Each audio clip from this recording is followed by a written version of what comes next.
ایک بار اللہ نے موسیٰ علیہ السلام کو یہ حکم دیا کہ اے موسیٰ، فلاں علاقے میں جائیں، وہاں پر میرے ایک ولی کا انتقال ہو گیا ہے، آپ وہاں جائیں اور اس کی نماز جنازہ ادا کریں۔ جب موسیٰ علیہ السلام وہاں پہنچے تو لوگوں نے کہا کہ آپ یہاں کیسے؟ یہ شخص تو بڑا بدکار اور گنہگار ہے، آپ اس کی نماز جنازہ پڑھانے آئے ہیں۔ جب موسیٰ علیہ السلام نے سارا کچھ کر دیا، اس کے بعد آپ نے اللہ سے پوچھا کہ اے اللہ، لوگ تو یہ کہہ رہے ہیں کہ وہ شخص تیرا نافرمان تھا، بدکار تھا، گنہگار تھا، تو پھر وہ تیرا ولی کیسے؟ اللہ نے فرمایا کہ موسیٰ، جو لوگ کہہ رہے ہیں وہ بالکل صحیح کہہ رہے ہیں، وہ تھا میرا نافرمان اور گنہگار، لیکن اس بندے نے مرنے سے پہلے مجھ سے 5 باتیں کہی۔ اے موسیٰ، ان 5 باتوں کی وجہ سے میں نے اس کی مغفرت فرما دی۔ حضرت موسیٰ علیہ السلام نے پوچھا کہ اے اللہ، مجھے بتائیں کہ وہ 5 باتیں کون سی ہے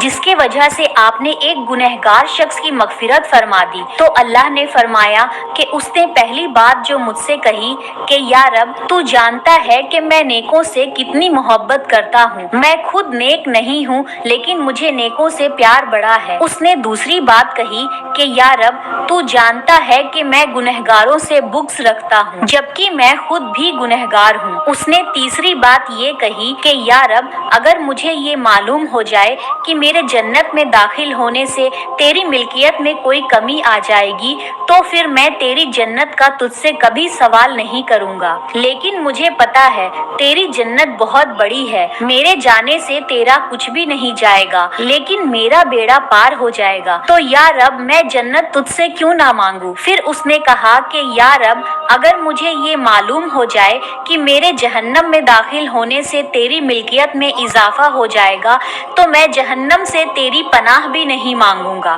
تو بے شک مجھے جہنم میں ڈال دے، لیکن مجھے پتا ہے مجھے جہنم میں ڈالنے سے تیری ملکیت میں کوئی اضافہ نہیں ہوگا، تو ویسے ہی مالک ہے، خالق ہے اور سب کچھ تیرا ہے۔ اور اے موسیٰ، آخری بات جو اس نے مجھ سے کہی کہ یا رب، تو مجھ پر رحم نہیں کرے گا تو کون کرے گا؟ یا رب، ہم تیری رحم کی بھیک لینے ہی تو آئے ہیں۔ سبحان اللہ۔ اس سے ہمیں یہ پتا چلتا ہے کہ اگر ہم سے کوئی گناہ ہو جائے تو اپنے رب کے آگے اسے قبول کرے، اس کی معافی مانگے۔ لوگوں سے تو ہم ڈر جاتے ہیں کہ کوئی دیکھ نہ لے، لیکن ہم یہ کیوں بھول جاتے ہیں کہ اللہ سے کچھ بھی نہیں چھپتا، وہ سب جانتا ہے، سب دیکھتا ہے۔ لوگوں سے معافی مانگو گے تو وہ کبھی نہیں ملے گی، مگر ایک بار اپنے رب کے آگے اپنے گناہ کو قبول کر لو اور اس کی معافی مانگو تو اللہ کبھی اپنی رحمت سے اپنے بندوں کو مایوس نہیں